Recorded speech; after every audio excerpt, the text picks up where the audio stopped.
Buenas tardes a todos. Sean bienvenidos a la Real Sociedad Económica de Amigos del País de Tenerife. Esta tarde vamos a presentar el libro titulado Libertad de actuar, argumentos poliéticos de disenso, cuyo autor es don Pablo Ródenas Utray, profesor de Filosofía Política de la Universidad de La Laguna.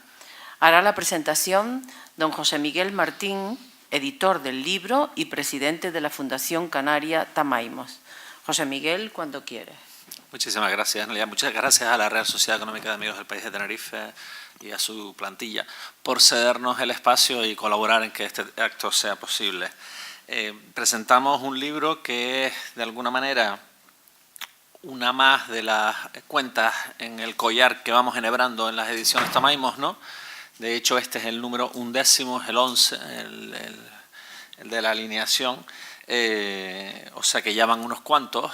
Es un empeño editorial modesto pero perseverante, tiene cierto mérito desde mi punto de vista, pero sobre todo además creo que la importancia es que inaugura una nueva colección que es la colección Biblioteca Habitada, donde irán apareciendo las obras de, vamos a decir, el clan del Don, eso le toca explicarlo a él, que es Pablo Ródenas y todos sus heterónimos básicamente. Como no estoy seguro de haberlo entendido muy bien nunca, le voy a dejar esa parte.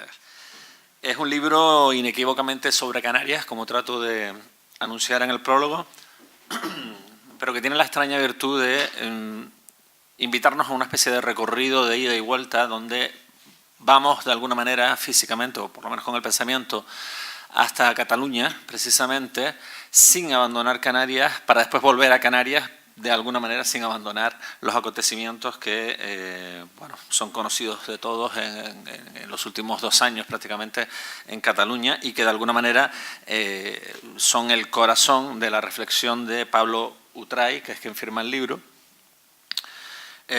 puesto que a pesar de que el libro es muy variado, incluye, entre otras cosas, pues, en fin, dilemas éticos del tipo si es necesario o bueno, amar a los pobres, si hay que ejecutar a los asesinos, se mete en terrenos como tan importantes en esta tierra como el turismo, o incluso la necesidad de un tercer relato, que es, digamos, de alguna manera la propuesta que Pablo Utray avanza en este libro. Decía que es un libro que avanza, vamos a decir, por 2 carriles bien definidos. Uno de ellos, desde el punto de vista teórico, tiene que ver con la confusión deliberada, lo que él llama un engaño político en toda regla, entre la nación española y el Estado español, que de alguna manera ha sido ocupado ilegítimamente y que de alguna manera también tiene digamos, el indeseado efecto de los malestares nacionales que hoy vivimos, ¿no? Y por otro lado, digamos, el carril de las propuestas, y su propuesta se puede condensar, o él de alguna manera la condensa, en lo que él llama el buen pleito nacional canario contra España, o precisando más contra la nación española. De ahí la necesidad de este tercer relato que el autor plantea, que debe ser un relato, pues bueno, radicalmente democrático, inclusivo y transformador. Es un libro que está estructurado en 3 bloques. Rápidamente sus títulos: sobre cómo entender algunos aspectos relevantes de la realidad canaria, sobre cómo entender algunas actitudes nacionales y estatales opresoras y sobre cómo entender algunos de los retos del buen pleito nacional popular canario. Y de alguna manera, insisto, tiene que ver con este viaje de ida y vuelta que el autor nos propone, para completarlos además con un vocabulario conceptual que es bastante más que un apéndice, digamos, al final del libro. Y de hecho yo, que he tenido el honor, digamos, de prologar este libro, planteo que es una herramienta, es un instrumento que ayuda a la lectura del libro y que nos invita a ahondar en sus muchos vericuetos y sus muchas propuestas de todo tipo, que no son dogmas, no son digamos, un programa de ideas que asumiera críticamente, sino al contrario, un libro más lleno de preguntas. De hecho, está estructurado en modo de preguntas, no voy a decir que es de catecismo, pero sí de preguntas y de respuestas, y esa precisamente es la labor a la que nos invita Pablo Utray desde su condición de no solo profesor de filosofía, sino también activista político y social, ideológico, si se quiere, que también ha sido. Yo lo voy a dejar aquí de momento, tengo unas cuantas preguntas preparadas por si hiciera falta, si es que el público no prefiere intervenir, y cedo ya la palabra a Pablo, que es a quien ustedes han venido a escuchar.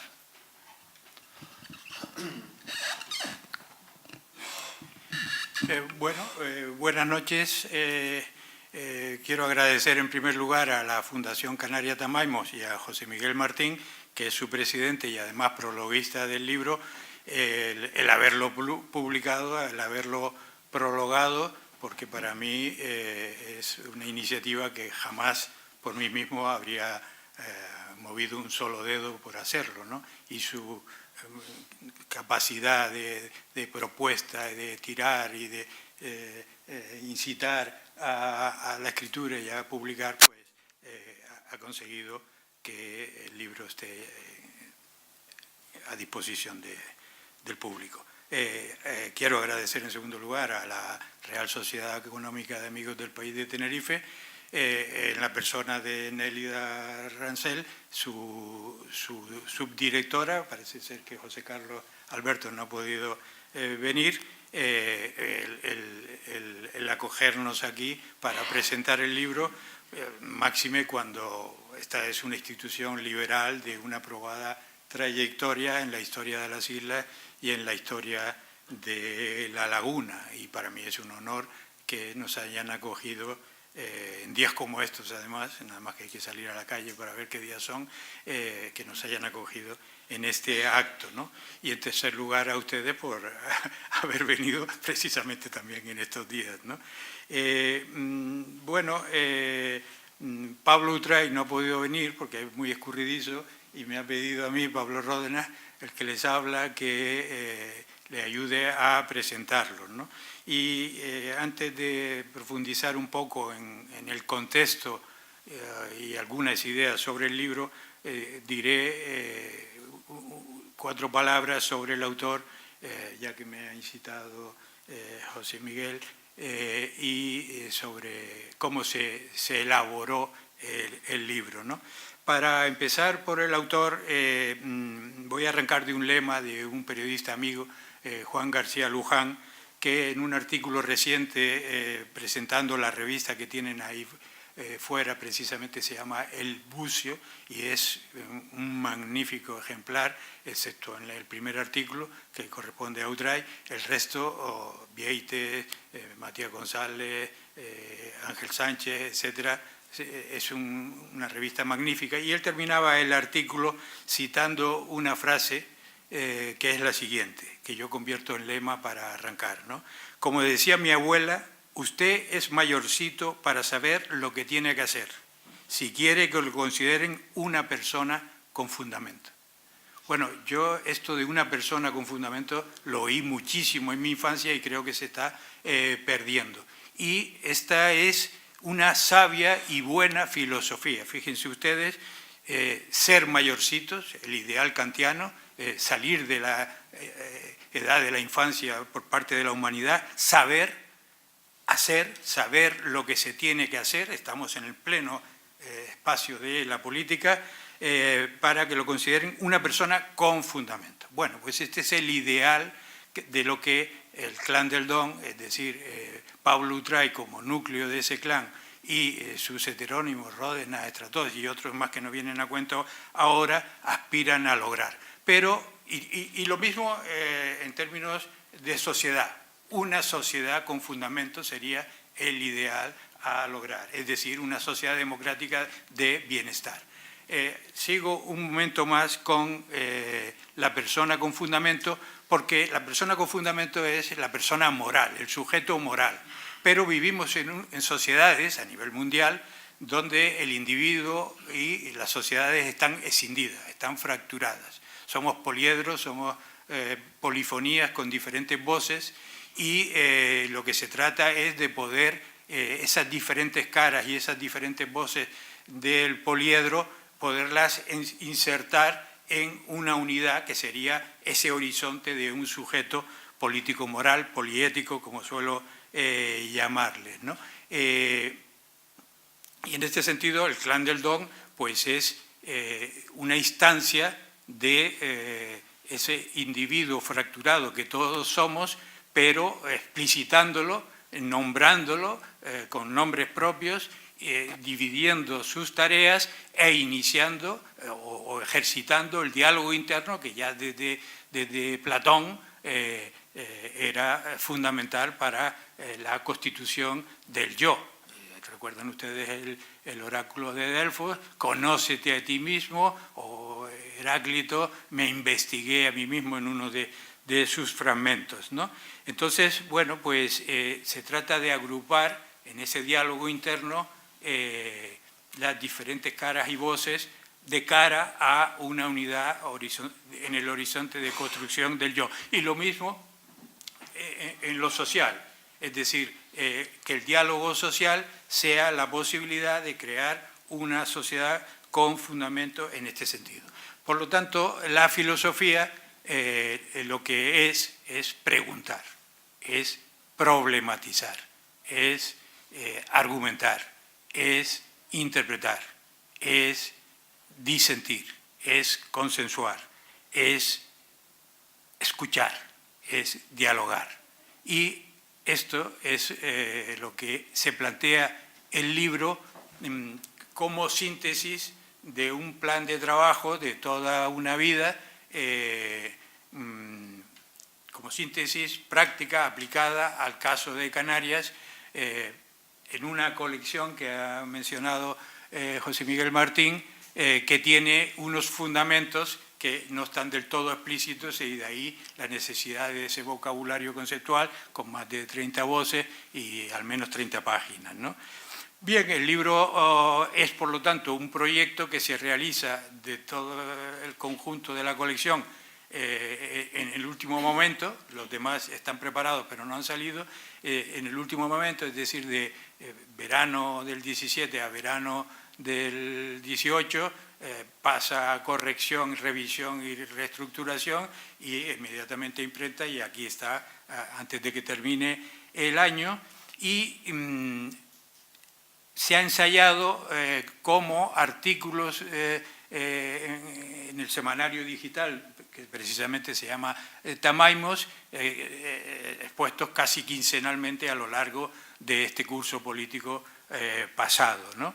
Y, por lo tanto, el libro, como no sé si ha comentado Josemi, tiene un prólogo suyo, un prefacio, un vocabulario conceptual final y 3 partes. Una primera de introducción a una serie de elementos centrales de Canarias que él ha mencionado, una parte donde se dialoga con el conflicto de Cataluña en el sentido de lo que es interesante y fundamental, y de lo que no lo es, de lo que hay que aprender o reaprender y de lo que hay que desaprender en relación a nuestros propios problemas, partiendo de una valoración muy positiva de la sociedad catalana como una sociedad estructurada, con vida, con tejido social y vida participativa, que demanda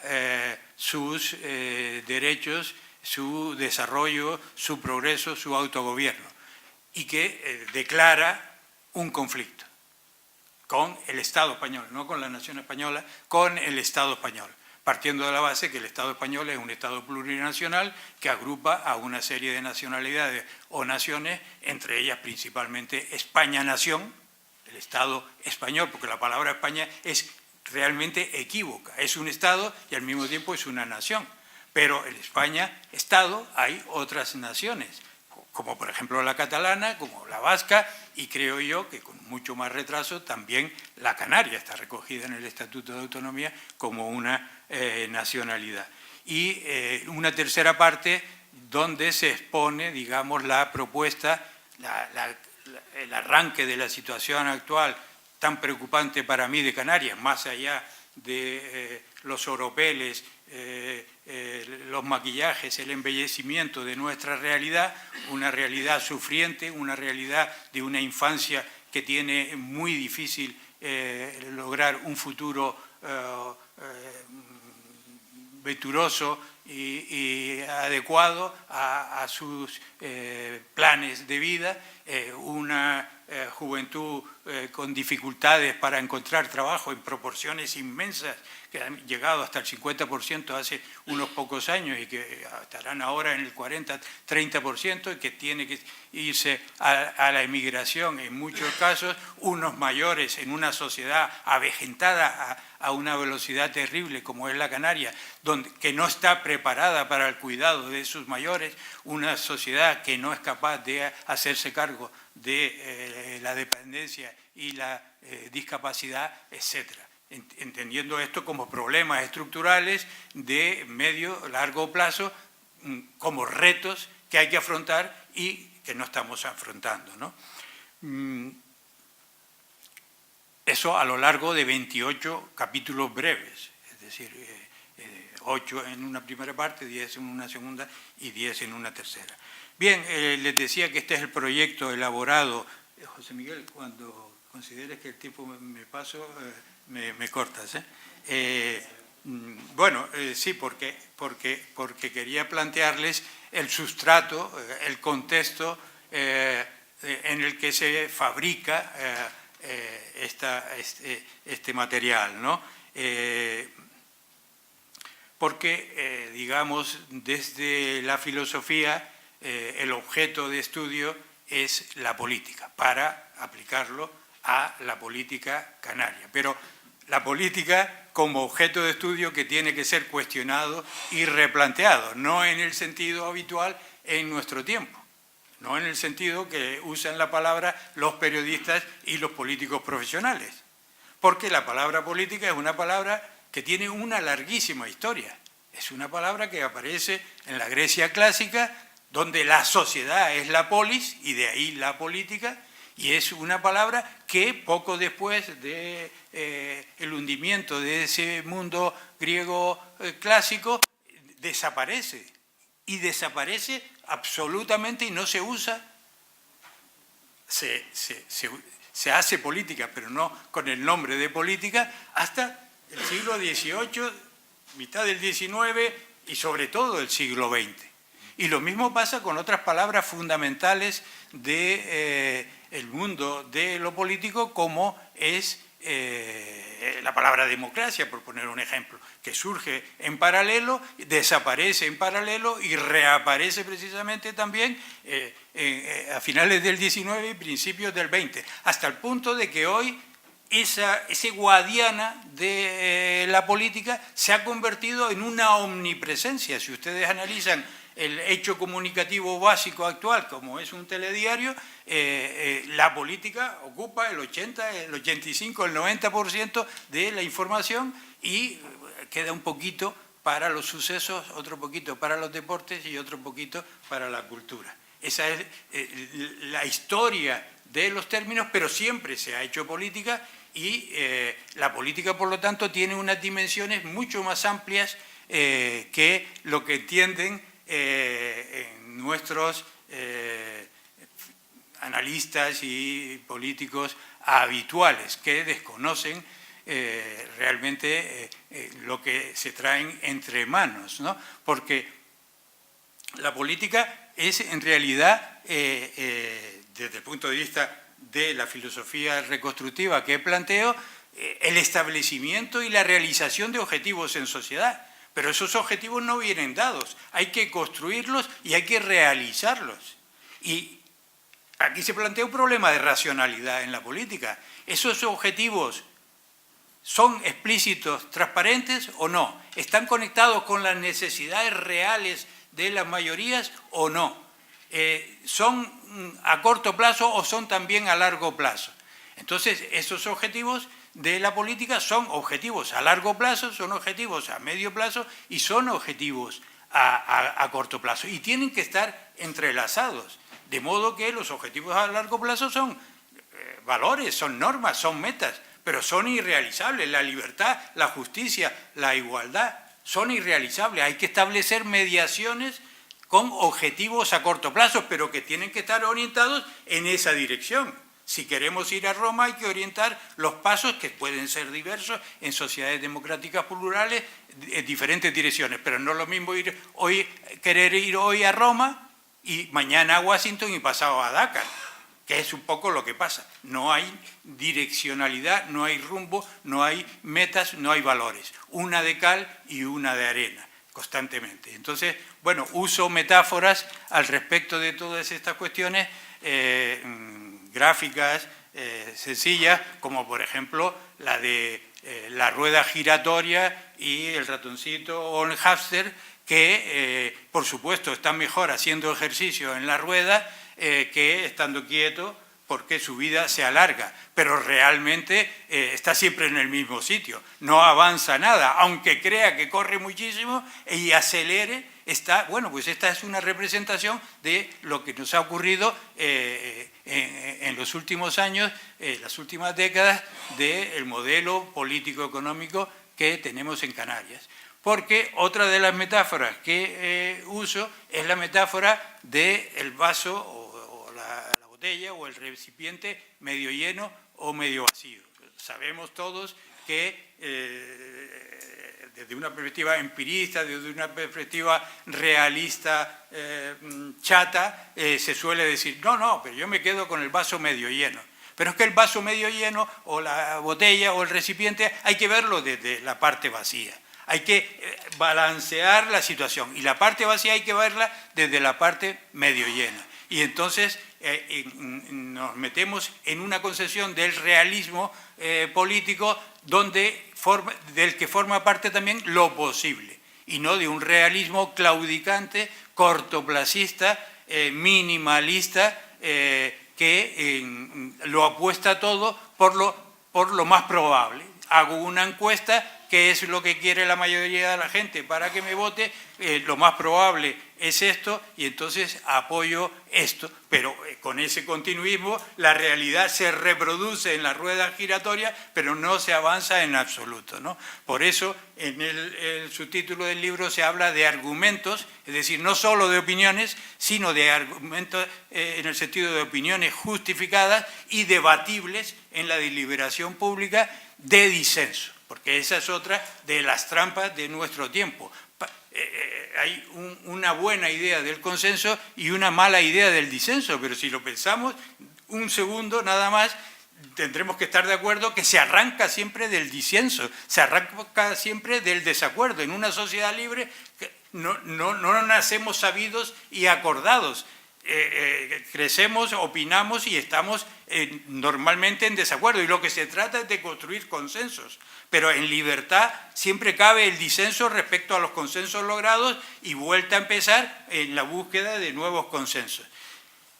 He ahí otro de los lemas que, en este caso un refrán, que utilizo invirtiéndolo de una forma heterodoxa, disensual, argumentada, que es, me lo decía José Miguel Martín hace un tiempo, que se usa mucho en Canarias, ese refrán que dice: vale más un mal arreglo que un buen pleito.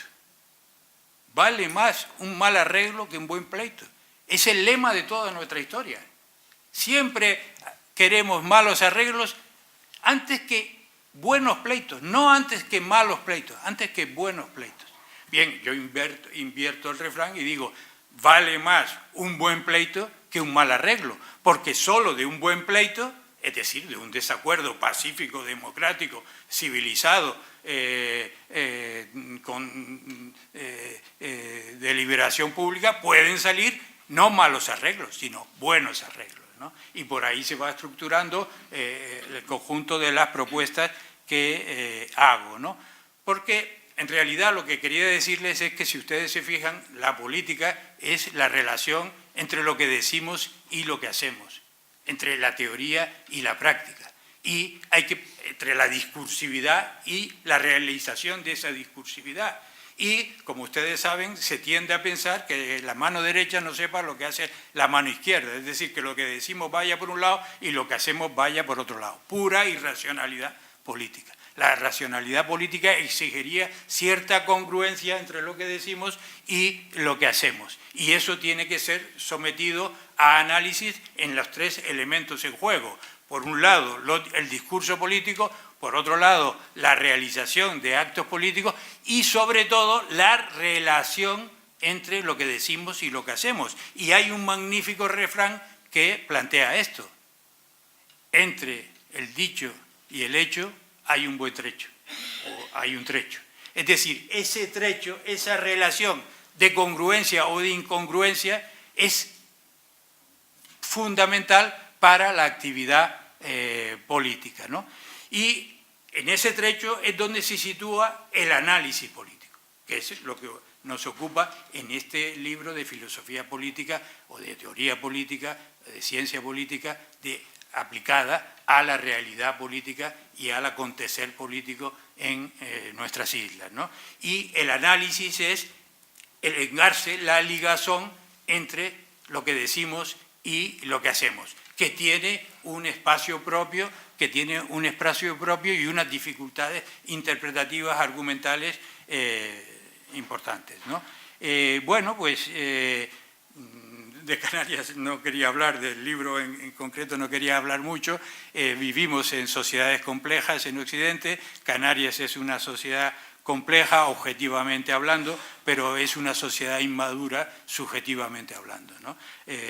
Es una sociedad muy poco democrática, muy poco pluralista, muy poco participativa, es una sociedad dependiente en lo económico, en lo político, en lo cultural, es una sociedad subordinada, es una sociedad sin élites de poder que tengan un proyecto nacional burgués o nacional popular de estructuración de la sociedad canaria como una sociedad democrática avanzada, y esta es nuestra gran diferencia con respecto a sociedades sin Estado, como pueden ser Cataluña y Euskadi, y la sociedad española y el Estado español, que están articulados en otro nivel, ¿no? Y uno de los problemas precisamente es nuestra incapacidad para definirnos, ¿no? Vivimos el eufemismo sangrante y que no se denuncia de que somos una región de ultramar. Una región de ultramar junto a 8 más regiones de ultramar, algunas de las cuales son de ultramar, digo, el territorio de ultramar que se convierte en región ultraperiférica, algunos de los cuales son la Guayana francesa en pleno continente americano, como son San Martín, la que en este momento va a presidir a las regiones después de la reunión que hubo hace poco en Las Palmas, presidida por el presidente del gobierno en el último periodo. San Martín, una isla del Caribe; Reunión, una isla del Índico al lado de Madagascar, etcétera, ¿no? Regiones ultraperiféricas o regiones como Murcia o Extremadura o Rioja. Bueno, no nos atrevemos a pensar Canarias. Canarias ni siquiera tiene esa ambigüedad geográfica que puede tener, por poner el ejemplo del que ya estoy hablando, Cataluña, donde, bueno, te metes en la comunidad valenciana o en la comunidad aragonesa y no te das cuenta. Que Canarias tiene un determinante incuestionable, que es la geografía. Somos un archipiélago y somos islas, ¿no? Por lo tanto, decir que somos una región europea, una región española, es una incapacidad para pensarnos a nosotros, para no pensarnos autocentradamente, para no pensarnos desde las necesidades de un autogobierno que, con capacidad de decidir, intenta fijar el destino de Canarias en buenas relaciones con el área, con el Estado español, etcétera, ¿no? Y en este sentido, la propuesta que hago es, desde la idea de democracia en pos de una sociedad menos injusta, pues un mayor autogobierno, una mayor capacidad de decidir y un derecho de autodeterminación entendido de la siguiente manera. El derecho de autodeterminación es un derecho democrático, forma parte de la democracia, está mal teorizado, está mal incluido en los códigos internacionales de derecho, pero eso no es un problema del derecho de autodeterminación, es un problema del derecho internacional, del derecho español, de la Constitución española, etc. Pero entendido como un derecho a decidir libremente en todos los terrenos. El derecho de autodeterminación fue teorizado inicialmente por Kant como un derecho del individuo. Los individuos, las personas, tenemos derecho a autodeterminarnos, a gobernar nuestras propias vidas. El autogobierno individual y el autogobierno colectivo. Pero, desde luego, lo que no puede aceptarse es la identificación de autodeterminación como independencia en la que coinciden tanto los que son promovedores de la independencia como los que son contrarios a la independencia en cualquier otro lugar, porque coinciden en eso. Autodeterminación es independencia. Por lo tanto, soy independentista, quiero la autodeterminación porque ya sé el resultado, independencia. Por lo tanto, no soy independentista, por lo tanto, soy antiindependentista, por lo tanto, estoy en contra de la autodeterminación porque significa independencia. En absoluto. El derecho a decidir es el derecho libre de los individuos y de la sociedad, de la ciudadanía, de las mayorías de cualquier sociedad, y en este caso la sociedad de Canarias, para dirigir en cada momento, para decidir en cada momento sobre su destino. Y por lo tanto eso tiene que incluir necesariamente, si se ejerce con garantías, tanto opciones centralistas, si las mayorías lo quieren, como opciones autonomistas, si las mayorías lo quieren, como opciones federalistas, como opciones confederalistas, como opciones de independencia estatal, etcétera, ¿no? Porque el unionismo y el separacionismo, que son los términos que empleo en el libro, son opciones excluyentes. Hoy en Canarias el autonomismo es muy mayoritario, el independentismo muy minoritario, el autodeterminismo todavía más, pero se mueve en otro plano. Son uno muy mayoritario y otro muy minoritario, pero son excluyentes. Hay que ser de la manera que quieren los autonomistas, hay que ser de la manera que quieren los independentistas. Mientras que el derecho de autodeterminación lo que dice es: seamos lo que queramos ser, seamos democráticos. Practiquemos la democracia y en la época de los miedos inducidos, pues esto no se atreve nadie a decirlo, o casi nadie a decirlo en estas islas. Pero si no tenemos capacidad de decidir nuestro destino los canarios, los niños, ¿qué destino van a tener? Los mayores, ¿qué destino van a tener? Los jóvenes, ¿qué destino van a tener? ¿Alguien va a venir desde fuera a resolver los problemas de Canarias? Seremos la ciudadanía canaria, la mayoría de la población canaria, la que tiene que construir un proyecto o proyectos diversos, plurales, debatirlos en la esfera pública y tomar decisiones constantemente que nos permitan afrontar estos inmensos retos que están bajo el maquillaje, bajo el embellecimiento de una realidad que no es la que vemos al salir de aquí, ¿no? Por último, quiero decir que el libro, y terminé aquí, el libro está dedicado, además de a Francis, como se dice, por nada y por todo, a Fernando Esteve González, querido compañero, que murió prematuramente hace unos pocos años y que, bueno, era el director científico del Museo de Historia y de Arqueología que tenemos aquí enfrente, profesor de la Universidad de La Laguna y uno de los padres de la nueva antropología canaria, muy querido amigo y con el que me habría gustado poder discutir estas ideas como hicimos durante muchas décadas y con la ilusión que me hago de que habríamos estado de acuerdo como casi siempre estuvimos en nuestra colaboración conjunta en tantos seminarios y discusiones desde que éramos compañeros de curso. Nada más, muchas gracias.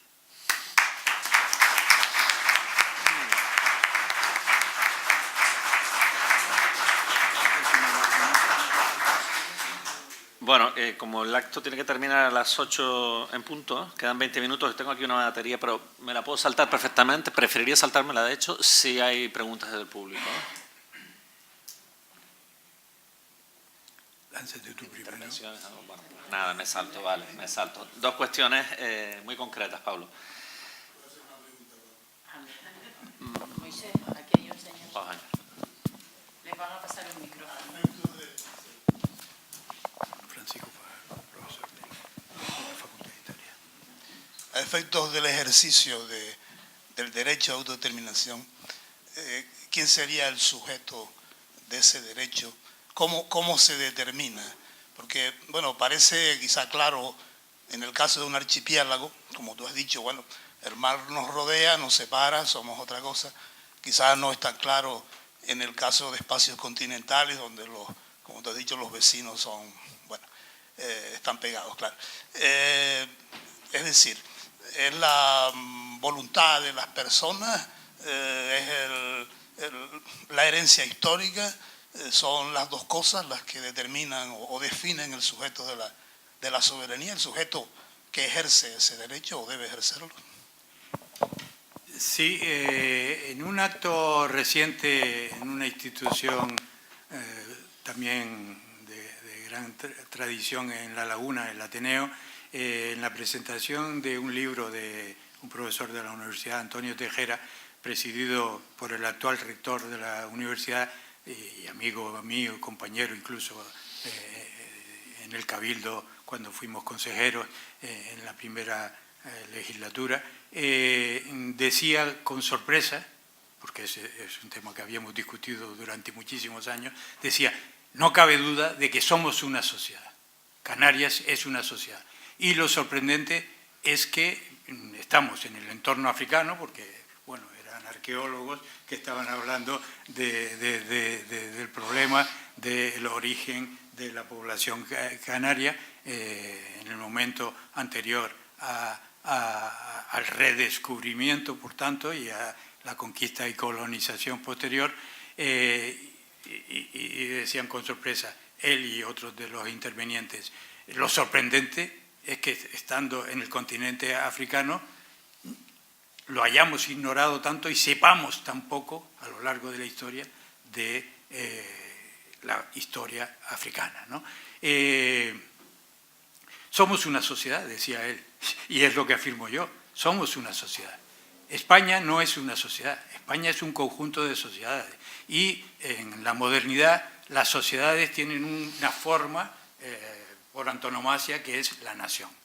Y hay estados que agrupan a naciones, estados plurinacionales, y hay estados de una sola nación, que son estados nacionales. España no es un estado-nación, ni nunca ha sido un estado-nación, es un estado plurinacional. Y Canarias fue un territorio de ultramar, conquistado, adherido, colonizado, y yo sé cuando se descolonizó Latinoamérica y Norteamérica, y sé cuando se descolonizó África, pero no sé cuándo se descolonizó Canarias. Canarias es una nación de origen colonial de la que nadie sabe cuándo se diluyó ese origen colonial. Por supuesto, como dije antes, de otras palabras y conceptos del ámbito político, la idea de colonia de la temprana modernidad no es la misma que la idea de colonia en la actualidad. Ha cambiado radicalmente. Ya no es la conquista de territorios por las armas y su sometimiento por las armas. Hoy la colonización se realiza por mecanismos más sutiles, más complejos. Entonces, el sujeto de Canarias es la sociedad canaria. ¿Y qué es la sociedad canaria? Pues, en primer lugar, la población del archipiélago, que no es una población ni española en el sentido genérico que se quiere decir, de nación española, ni, como pretenden otros, guanche, bereber, etc. Nosotros somos una población mestiza y además con mestizajes muy profundos, incluso en las últimas décadas, que fabrican una población desde el punto de vista de lo étnico. Pero el punto de vista de lo étnico no es el punto de vista de lo democrático. Lo etnocrático es una forma de gobierno no democrática. Aquí lo que planteamos es un demos, un pueblo, una sociedad, y el sujeto de la autodeterminación canaria tendría que ser la sociedad canaria, el pueblo canario, la nación canaria, como se la quiera denominar, porque no hay acuerdo sobre qué es sociedad, sobre qué es pueblo, etcétera, ¿no? Ciudadanía, etcétera, ¿no? Y los procedimientos, bueno, antes no recuerdo bien si lo dije o lo tenía pensado de decirlo. Yo no me muevo en el terreno del realismo claudicante ni de lo que llamo el irrealismo extraviado, ¿no? Porque el uno está en ese minimalismo que comenté, en ese cortoplacismo, y el otro está en ese largoplacismo que se salta a la torera la realidad. Lo que estoy es por la ligazón de los cortos, medios y largos plazos desde un punto de vista de racionalidad política, ¿no? Y en ese sentido, lo probable en la vida de Canarias, que es lo que parece que la gran mayoría de políticos y periodistas profesionales y empresarios e incluso sindicalistas creen que hay que apoyar, es más de lo mismo, en mi opinión. Por lo tanto, yo no estoy hablando de lo probable, estoy hablando de lo posible. Lo posible, aunque no sea en este momento lo más probable, es posible. No es posible dar un salto y llegar a la luna, pero es posible ser demócratas y ver la distancia que hay entre las Canarias que tenemos y las Canarias que queremos, y establecer pautas democráticas que nos acerquen a ese ideal de una Canarias como sociedad de bienestar democrática, alcanzada mediante mecanismos democráticos. Evidentemente, el ejercicio de esa autodeterminación pues tiene que hacerse en los términos que planteaba y acordados no solo en el interior de la población canaria, del pueblo canario, de la sociedad canaria, sino acordados con el entorno, en primer lugar, del Estado, evidentemente. Por lo tanto, no es lo más probable inmediatamente, pero igual que ahora estamos celebrando los 40 años de la Constitución y de otras cosas, ¿no? Los 40 años de la autonomía, por lo menos del modelo constitucional estatutario que luego se implantó en Canarias en el año 82 y que yo viví de cerca, sé cómo se implantó la autonomía de Canarias. Y la autonomía de Canarias no fue algo que se decidiese desde aquí, fue un pacto de élites de poder centrales del Estado, económicas, militares, religiosas, políticas, empresariales, etcétera, que respecto al modelo territorial pactaron con las élites de poder vasca y catalana. Se hizo una plantilla que incluía un primer grado, una primera división, que se ha dicho muchas veces, de nacionalidades históricas, de las cuales se excluyó a Canarias, cuando tenemos la historia más diferencial de todo el Estado español, no solo la geografía, sino la historia más diferencial de todo el Estado español, se nos excluyó y se nos aplicó una plantilla. Yo estuve en la reunión de parlamentarios y de consejeros de mancomunidades en la que se aprobó el Estatuto de Autonomía, como he comentado en el Cabildo de Gran Canaria, con Galván Bello y con el que fue presidente del Gobierno canario. Jerónimo Saavedra. No, Jerónimo no. Fernández. Olarte. ¿De nombre? Lorenzo, no es que no me salía, Lorenzo Olarte, ¿no? Al frente de Lorenzo Olarte, y empezamos a discutir artículo a artículo de una plantilla general, porque en un verano se aprobaron, en agosto del 82, el de Murcia, en una tarde se aprobaron 3 o 4 estatutos, y eso se elaboró desde el año 80, a partir de esa plantilla general.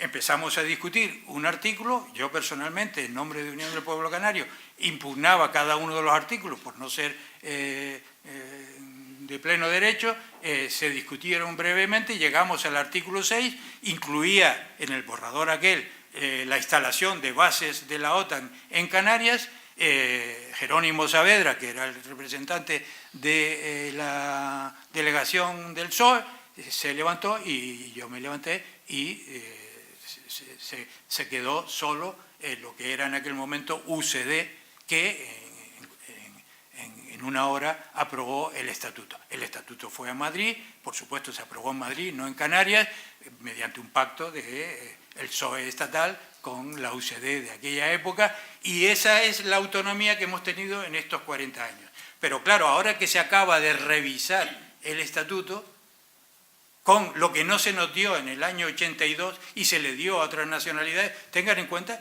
que Euskadi está redactando un nuevo estatuto y que Cataluña está por ver si se conforma con un estatuto nuevo o cómo avanza el conflicto. Y a nosotros se nos está dando lo que no se nos quiso dar en el año 82, que a duras penas se nos dio en una pequeña reforma en el 96 y que en una reforma que se hizo en el 2005-2006 en varios estatutos, como el de Murcia y otros más, en Canarias fue imposible hacerlo y se acaba de aprobar con unos ligeros retoques, sobre todo del aspecto electoral, que está recogido en una cláusula transitoria, ¿no? Y que es absolutamente insuficiente. Sabemos que tenemos un sistema electoral, el más injusto del mundo, se ha dicho, y la reforma que se hace es una reforma que está bien orientada, pero que es absolutamente insuficiente para decir lo que se ha dicho. Es el estatuto del siglo XXI,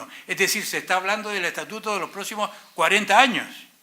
Claro, es absolutamente insuficiente para afrontar, y el REF ocurre lo mismo, para afrontar los retos que tenemos pendientes. Porque en nuestra doble naturaleza de archipiélago y de islas, todo aquello que no sea contemplar esa doble realidad y transmitirla democráticamente a las instituciones, al Parlamento, al 50%, es devaluar uno de los dos polos de nuestra realidad, que no es un hándicap, es una riqueza. Somos un archipiélago y somos islas. Y todo lo que sea degradar el archipiélago es impulsar las islas, el insularismo. Por eso, en el libro se propone un buen pleito de Canarias con el Estado español, en el sentido de declarar un desacuerdo con la situación que tenemos y decir, tenemos que lograr nuevos acuerdos. Estos acuerdos no son suficientes, son malos arreglos.